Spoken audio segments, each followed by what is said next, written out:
আসসালামু আলাইকুম।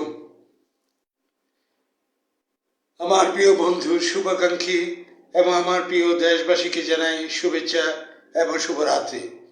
প্রিয় শ্রোতাবৃন্দ, আমি যখনই একটু সুযোগ পাই তখনই আমার নিজের ভাবনাটুকু আমি আপনার সাথে প্রকাশ করি। এটা আমার দেশ নিয়ে, আমার দেশের জনগণ এবং আমার ব্যক্তিগত আমাকে নিয়ে এবং সর্বোপরি আমার রাষ্ট্রকে নিয়ে আমি যা ভাবি আমি তাই প্রকাশ করি। আমি কিছুক্ষণ আগে লাইভে এসেছিলাম, এখন পুনরায় আবার একটা জিনিস দেখলাম সোশ্যাল মিডিয়ার মাধ্যমে যে আমাদের দেশে যারা কৃষকরা আছেন তাদের একটা আহাজারি দেখলাম। তাতে আমি অত্যন্ত হৃদয় রক্তক্ষরণ হচ্ছে এবং ব্যথিত। তাই আমি আবার আপনাদের মাঝে আসলাম আমার এই রক্তক্ষরণে একটু একটু আপনাদের সাথে একটু শেয়ার করার জন্য। যা অত্যন্ত আমি দেখে অত্যন্ত মর্মাহত এবং অত্যন্ত কষ্ট পাচ্ছি। তাই প্রিয় শ্রোতাবৃন্দ, আমি আপনাদের মাঝে আসছি যে এগুলি কেন হচ্ছে, এগুলি কেন হচ্ছে। কৃষক বাঁচলে দেশ বাঁচবে, আর কৃষকে বাঁচিয়ে রাখছেন বাংলাদেশকে। আর কৃষকেরই রক্ত ঘাম ঝরানো এই অর্থ লুটেপুটে নিচ্ছে এই দেশের লুটেরারা। এটা গত কয়েক মাস নিচে তা না, এটি গত 55 বৎসর যাবৎ স্বাধীনতার আগ থেকে শুরু করে একেবারে জুলাই আগস্ট পর্যন্তই লুটেরারাই লুটছে।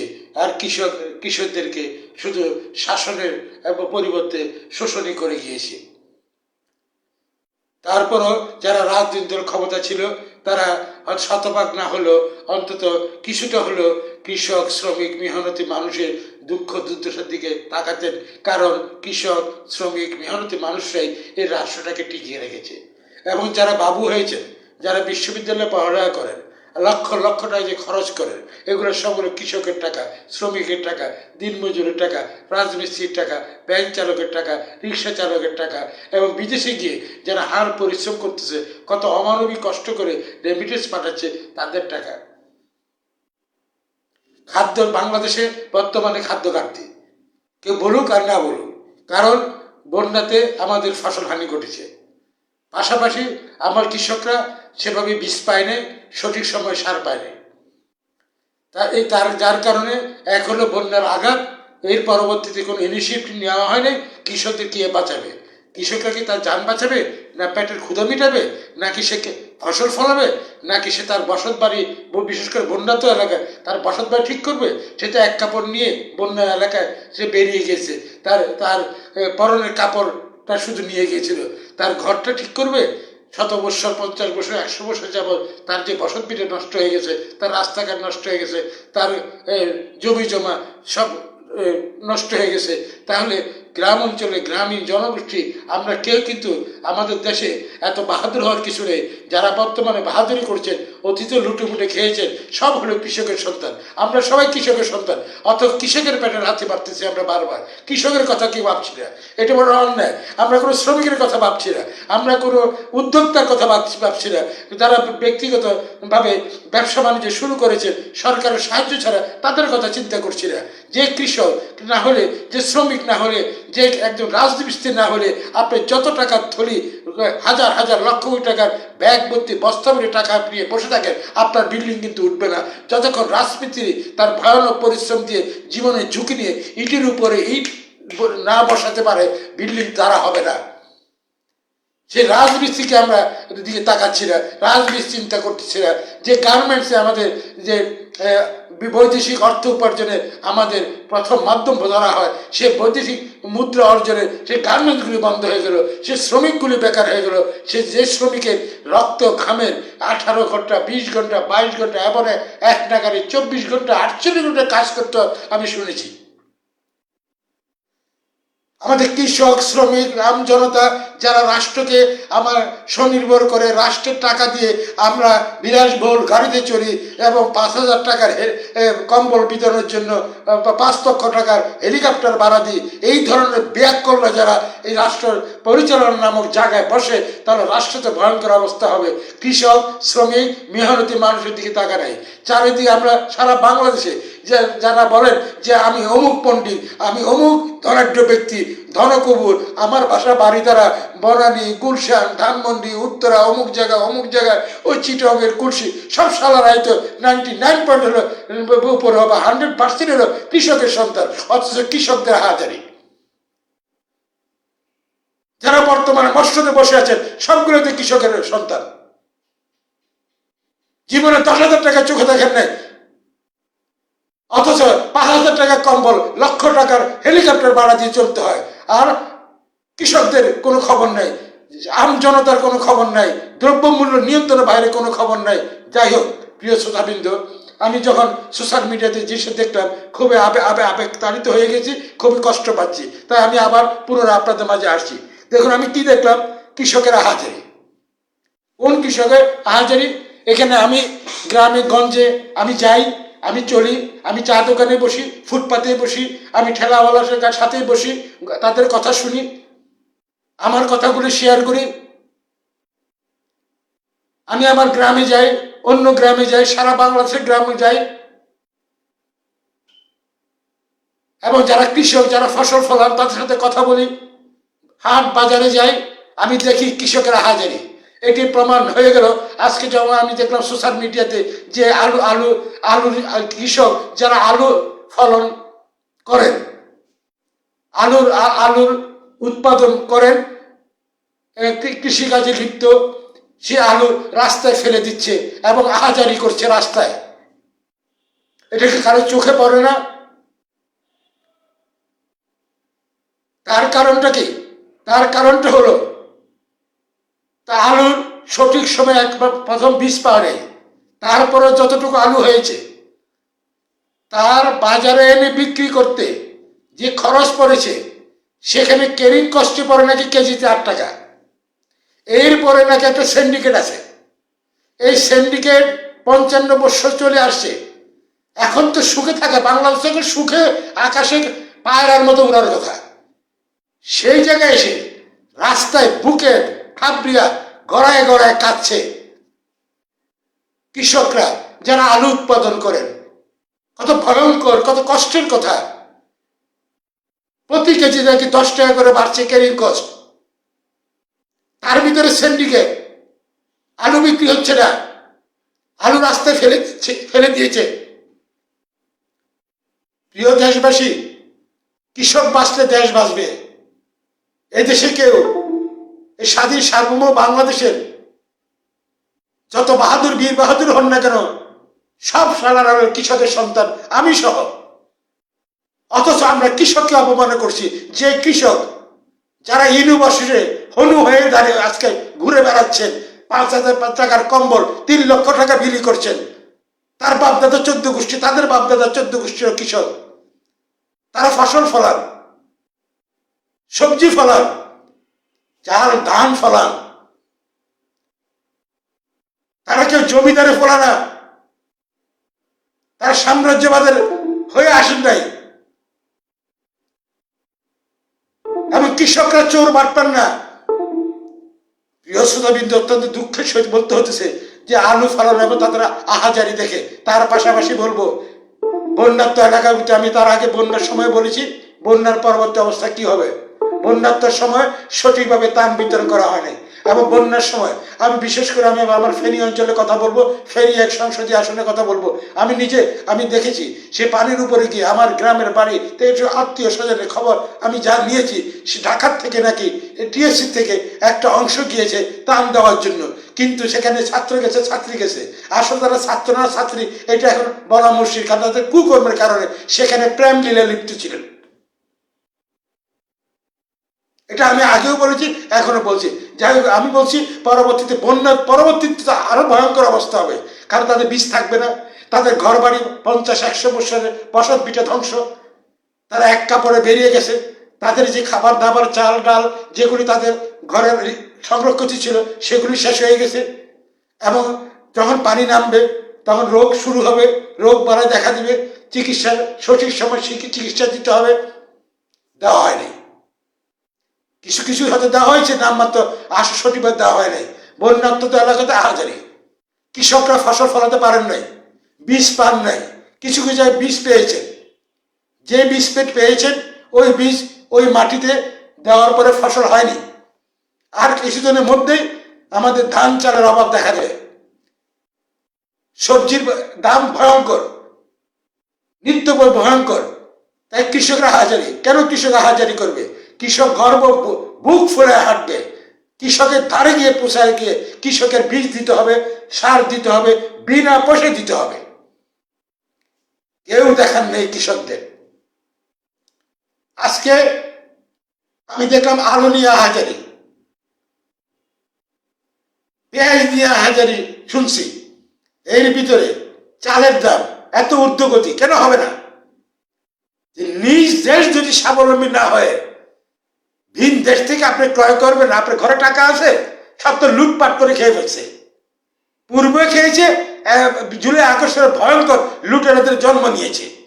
কৃষকদের দেখার সময় নেই, শ্রমিকদের দেখার সময় নেই, রাজমিস্ত্রি দেখার সময় নেই। অথচ বীর বাহাদুররা থাকেন কোথায়? ওই বাড়িদারাতে, গুলশানে, ওই চিটংয়ের কুলসিতে, এবং তারা গাড়িতে চড়ে, তাও কালো গ্লাসে, বাড়ির থেকে দেখা যায় না। এগুলো সব হলো অসৎ। তার ভিতরে একটা রাজনীতির এখন ডামাডোল। রাজনীতি বলতে এখন বাংলাদেশে কিছুই নেই। রাষ্ট্রের যদি কিছুটা ভালো যদি করতে পারে, রাজনীতিবিদরা করতে পারে, রাজনীতির দল যারা সরকারে যায় তারাই করতে পারে, রাষ্ট্রের বারোটা তারা বাঁচতে পারে। কিন্তু রাজনীতি ছাড়া জনগণের ম্যান্ডেট পেয়ে যারা থাকবে, ওরা 12টাই বাজতে পারবে, কিন্তু দেশের কোনো উন্নয়ন করতে পারবে না। এটাই আজকে আমি দেখলাম যে আলু চাষিদের যে হাহাকার, রাস্তার যে হাহাকার, আত্মরাগ, বন্যাত্মক এলাকার কৃষকদের আত্মরাগ দেখার কেউ নেই। প্রিয় শ্রোতাবৃন্দ, এই বাংলাদেশটি স্বাধীন হয়েছিল, একটি বাংলাদেশ বলতেছি, এই দেশটি পেয়েছি বিদায়। কি চলছে এই দেশে আমরা দেখতে পাচ্ছি। লুটতরাজ, যাত্রার বাড়িতে ঢুকে গিয়ে খুন খারাপি, ধর্ষণ, জীবনে নিরাপত্তা নাই, দ্রব্য মূল্যের ঊর্ধ্বগতি, কর্মহীন মানুষ দিন দিন খালি বেড়ে চলছে। প্রবাস থেকে ফেরত আসছেন অনেকে কর্মহীন। তার সর্বে কথা হলো যে কৃষক বাঁচলে দেশ বাঁচবে, শ্রমিক বাঁচলে দেশ বাঁচবে। কৃষক, শ্রমিক, মেহনতিরা মানুষদের যদি কষ্ট হয়, রাষ্ট্র সর্বনাশ। আর বর্তমানে যারা আছেন, রাষ্ট্র নিয়ে ভাবার কোনো কথা আছে বলে মনে হয় না। তাহলে হাজারি দেখতে হতো না, বন্যাত্মদের হাজারি এখনো শুনতে হতো না, আর্তনাদ শুনতে হতো না। কৃষকের ফসল নষ্ট হয়ে গেছে, বন্যার পরে ফসল ফলাতে পারেন নাই, আমি নিজে দায় নিয়ে বললাম। না পাচ্ছে সার, না পাচ্ছে বীজ। তার আবার একটি কারণ আছে। স্থানীয় সরকার নির্বাচনে নির্বাচিত প্রতিনিধিত্বে 1 সেকেন্ডের ভিতরে প্রত্যাহার করে ফেললো। কেন?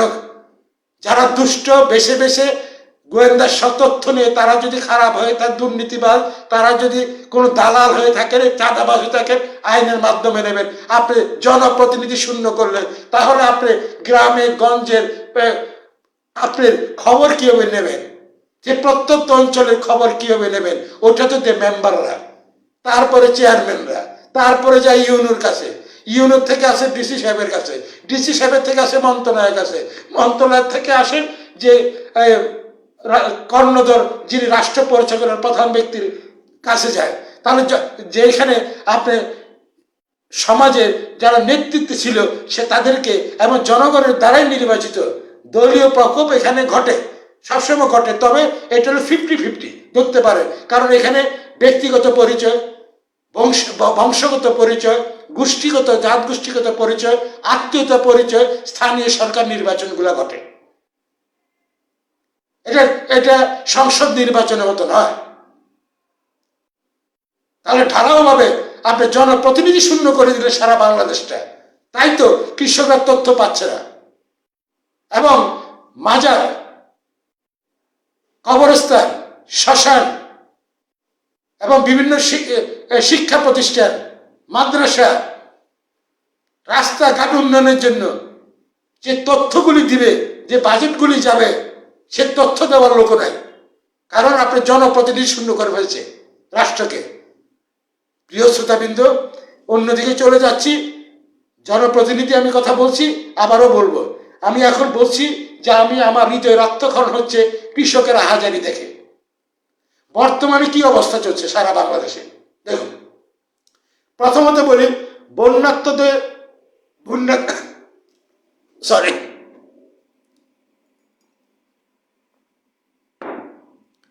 বন্যায় ক্ষতিগ্রস্ত এলাকায় এই বন্যা শত বৎসর বাংলাদেশে ঘটে নাই। এক কাপড় নিয়ে বাড়ি থেকে বের হয়েছে, তার 50, 100, শত বৎসর পূর্বের বাড়ি, বসত ভিটা, ঘর ভেঙে পড়ে গেছে। কোন রকমের জীবন বাঁচছে, অনেক অনেক অন্তত শত লোক মারাও গেছে।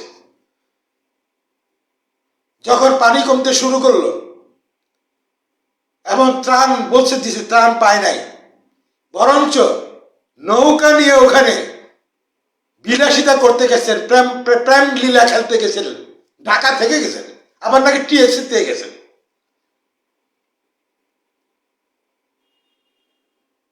সঠিকভাবে ত্রাণ পায় নাই, গেল। যারা দুনিয়া থেকে চলে গেছেন বন্যায়, যারা বেঁচে আছেন তাদের ভিতরে তো 99 কৃষক, 100 কৃষক। তারা ফসল ফলাতে পারেন নাই, তারা বীজ পান নাই, সার পান নাই, তার ভিতরে বিদ্যুৎ লাইন ছিল না, পানি দিতে পারেন নাই, পানি পান নাই, খালগুলি শুকায় গেছে, খালে পানি নাই, শ্যালো মেশিন বসানোর জন্য জনপ্রতিনিধি নাই। সর্বোপরি কৃষকদের হাজারি, অসুস্থ হয়ে গেছে, ডাক্তারি সেবা পায় নাই, টাকা নাই, খাবার কিনতে পারে নাই, টাকা নাই, অসুস্থ, ডাক্তার দেখাতে পারে না, ওষুধ কিনতে পারে না। যা বর্তমান অবধি চলমান, যে খবর নিয়ে দেখেন, যে কৃষক যারা সচিব হন, যারা ইউনিভার্সিটিগুলোতে পড়াশোনা করেন,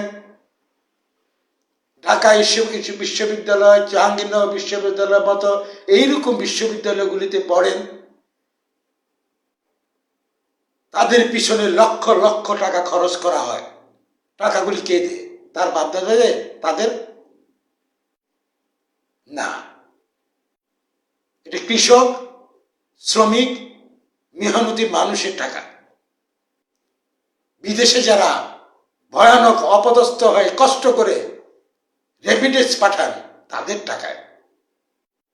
অথচ সেই কৃষকরা আজ আর্তনাদ করছে, চিৎকার করছে, না খেয়ে আছে।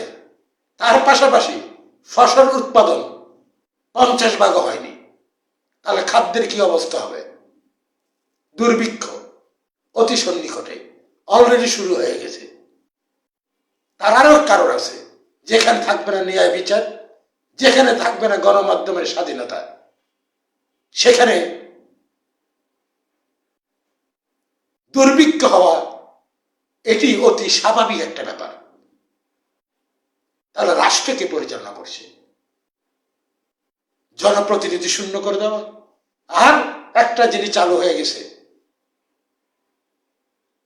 কৃষকের দিকে খেয়াল করার সুযোগ নেই, কারণ তারা ব্যস্ত আছে সংস্করণ। কি সংস্করণ? অগ্নি সংস্করণ। কি সংস্করণ? ছাত্র জনতার নাম দিয়ে অন্যের বাসা বাড়িতে ঢুকে লুটতরাজ করা, খুন খারাপি করা, নারীদেরকে রাস্তা অপদস্থ করা, ঘরে ঢুকে শ্লীলহানি করা, বুলডোজারিও রাজনীতি সূচনা করা, বুলডোজারের মাধ্যমে মানুষের বাড়ি ঘর ভাঙা। সে চোর হইতে পারে, আইন আছে না, আদালত আছে না। আমি কি ইচ্ছা করলে, সে আমার শত্রু, ইচ্ছা করলে আমি তার বাড়িতে ঢুকে ভাঙচুর করতে পারি? এমনকি ছাত্রদের নাম দিয়ে তারা আবার ধরে এনে লুটতরাজ করে আবার থানা পুলিশের কাছে দেয়। নির্লজ্জ অসভ্য জাতিতে পরিণত হয়ে গেছে। তার প্রিয় শ্রোতাবৃন্দ, বাংলাদেশ যেভাবে চলছে, যারা চালাচ্ছেন তারাও স্বীকার করবেন ঠিকভাবে চলছে না। দেশের গ্রামীণ অর্থনীতি ধ্বংস, সর্বক্ষেত্রে অর্থনীতি ধ্বংস। সাধারণ মানুষ আমাদের মতো আমজনতার শেষ, 3 বেলা হাত জোগাড় করতে 1 বেলা জোগাড় শেষ। যে কৃষকরা আমাদেরকে বাঁচিয়ে রেখেছে, আজকে বাবুগিরি আমরা দেখাই, সেই কৃষকদের হাজারি আত্মনাদ,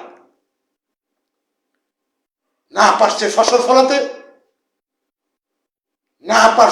না পেয়েছে সরকারি অনুদান, না আছে সমাজের প্রতিনিধি, সর্বক্ষেত্রে হাজারি। কৃষকদের, শ্রমিকদের দেখার কেউ নাই, ছোটখাটো ব্যবসায়ীদের দেখার কেউ নাই। যারা বিনিয়োগ করছে তারাও চলে গিয়েছে। গার্মেন্টস ব্যবসা বন্ধ, লক্ষ লক্ষ কোটি মানুষ বেকার। চারিদিকে হত্যা, লুটতরাজ, হিংসাত্মক কর্মকাণ্ড, ধ্বংসাত্মক কর্মকাণ্ড। এই কি বাংলাদেশ? আমরা তো প্রথম জুলাই আগস্টে মনে করেছিলাম হয়তো একটা পূর্বে 55 বৎসরে যা পাই না একটু পাবো। এখন দেখি যে 55 বৎসর জুলাই 5 তারিখ পর্যন্ত পূর্বে যারা ছিলেন সরকারে তাদের সব অপকর্মকে এখন ফরজ করে দিয়েছে। এখন জনগণ মনে করে 5 তারিখ পর্যন্ত অতীতের যত সরকার যত আকাম কুকাম বদমাশি করেছে, চুরি, বাটপারি, লুচ্চামি, মাস্তানি, গুন্ডামি, চাঁদাবাজি, ঘুষখুরি, মুনাফাখুরি, সিন্ডিকেটদারি, এই 6 মাস হিসাব করতে গেলে যদি যাই, তারা কিন্তু মুক্ত, তারা ধুয়ে মুছে পাক পবিত্র হয়ে গেছে। 6 মাসেই আমরা যা দেখলাম, যা ঘটলো, ঘটছে, চলমান, কতদিন চলবে জানি না। অতীতের সবাই এখন পাপ মুক্ত হয়ে গেছে। কারণ এখন এই গত 6 মাস 7 মাসে যে চলমান যা দেখা যাচ্ছে রাষ্ট্রের ভিতরে, যে বিশৃঙ্খলতা, উচ্ছৃঙ্খলতা, লুণ্ঠন, ধর্ষণ, হত্যা, চাঁদাবাজি, ভয় দেখে চাঁদাবাজি, ইউনিয়ন অফিসে গিয়ে তাকে থ্রেট দেওয়া ছাত্র জনতা, অসভ্য বর্বর জাতি। প্রিয় শ্রোতাবৃন্দ, এই করে করে রাষ্ট্রে এখন 12টা যারা ছাত্র জনতা নামদারি, ওগুলো বাপদাদা 14 গোষ্ঠী কৃষকরা, আমাদের বাপদাদা 14 গোষ্ঠী কৃষকরা, আপনারা যারা আছেন কৃষকরা, যারা বাবুগিরি করে বেড়াচ্ছে কৃষকরা, যারা মস্টতে বসে আছেন তারা কি কৃষকের সন্তান না? অথচ সেই কৃষকের হাজারি। কারণ এই 6 মাসে অতীতের 54 বৎসরে যারা রাষ্ট্র ক্ষমতা ছিল সবাই পাক পবিত্র হয়ে গেছে। এই 6 মাসে যে অপকর্ম দেখছি, তারা মনে করি এই হিসাব তুলনামূলক যদি আপনি ক্যালকুলেশনে হিসাব করেন তাহলে তারা কম করেছে, এই 54 বৎসরে কম করেছে। গত 6 মাসে যা দেখছি এটা যদি চলতে থাকে তাহলে তারা সবাই ফেরেশতা, পূর্বের সব সরকার ফেরেশতা। আজকে আমার কৃষক আত্মচিৎকার শুনতে হয়, বুক থাবড়িয়ে রাস্তার ভিতরে তার ফসল আলু ফেলে দিয়ে তার চিৎকার করে আত্মনাদ করতে হয়। যারা ধান চাষ করতে পারে নাই, বন্যার্থদের আত্মচিৎকার শুনতে হয়, শ্রমিকদের আত্মচিৎকার শুনতে হয়। এই বাংলাদেশ না। প্রিয় শ্রোতাবৃন্দ, আমি অহিংস আনোয়ারকে মোর্শেদ, আমি ক্ষুদ্র রাজনীতিবিদ, একজন সমাজসেবক। সমাজসেবাটাকে পছন্দ করি বলতে, অতটুকু ক্ষমতা নেই, যতটুকু পারি একজন অসুস্থ রোগী পাইলে তার কাছে যাই, মাথা হাত বুলাই দিই। কিন্তু এগুলোতে একটু হৃদয় রক্তক্ষরণ হচ্ছে। কি চলছে রাজনীতির নামে? ভয়ঙ্কর দুষ্কৃতি, অপরাজনীতি, যার কারণে আজ আমার কৃষকদের আহাজারি শুনতে হতেছে, বুক থাপড়ি থাপড়ি কান্না, আত্মচিৎকার শুনতে হচ্ছে।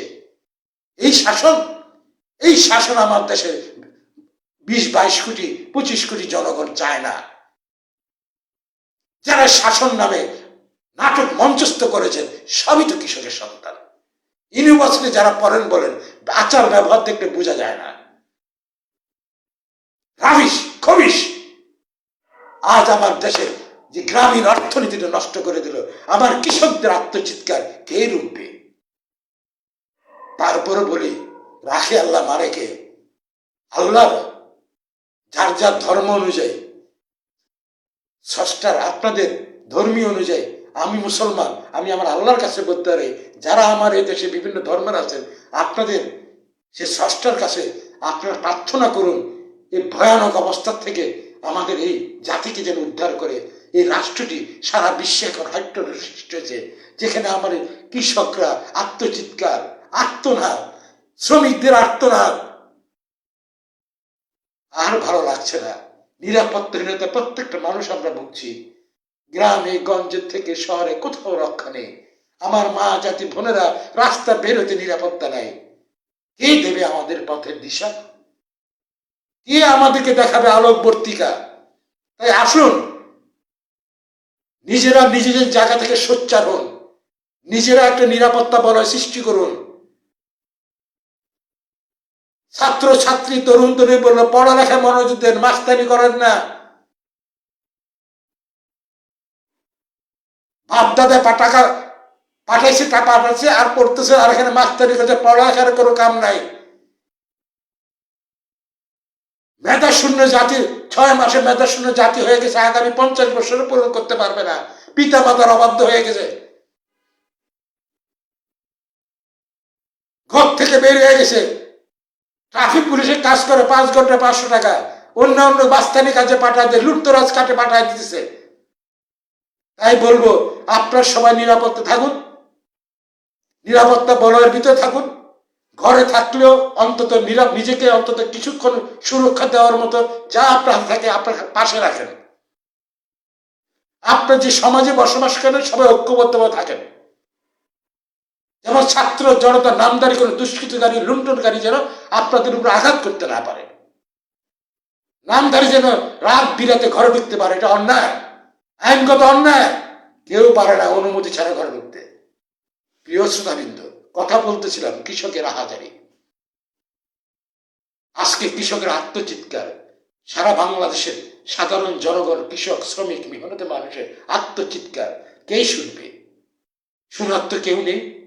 আসুন, শোনার মতো আমরা নিজেদেরকে তৈরি করি, স্ব অবস্থানে সহিংসতাকে পরিহার করি, অহিংসভাবে আমরা নিজেরা আবার দাঁড়ানোর চেষ্টা করি।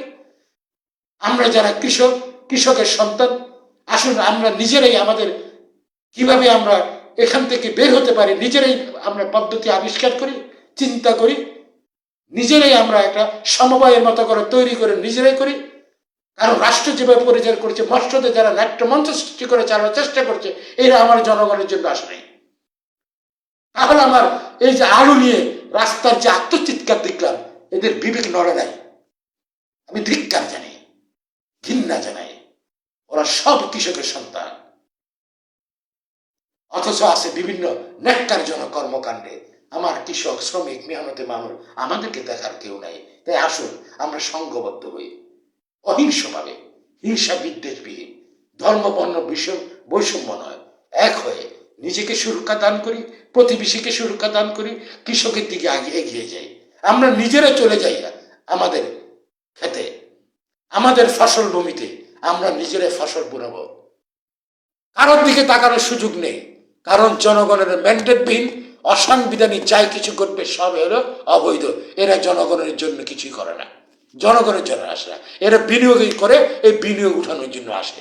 আর বিনিয়োগের উঠানো রক্ত ঘামকার কৃষক, শ্রমিক, জনতা আর প্রবাসী আমার ভাই যারা আছেন, হাড় কঙ্কাল পরিশ্রম করে যে রেমিটেন্স পাঠান লুটতরাজ করার জন্য, আমার কৃষকের জন্য নয়, আমার শ্রমিকের জন্য নয়, আমার মেহনতি মানুষের জন্য নয়। আসুন নিজেকে সুরক্ষা বলে রাখি। আমরা নিজেরাই আমাদের কিভাবে আমরা আমাদের কৃষিকে আত্মনাতের বদলে একটা হাসি ফুটাতে পারি, একটা সংঘবদ্ধ হয়ে সমবায় ভিত্তিক একটা গড়া যায় কিনা, যদি গড়া যায় গড়ে আমরা কৃষিকাজে মনোযোগী দিই, আমরা নিজেদেরকে বাঁচাই।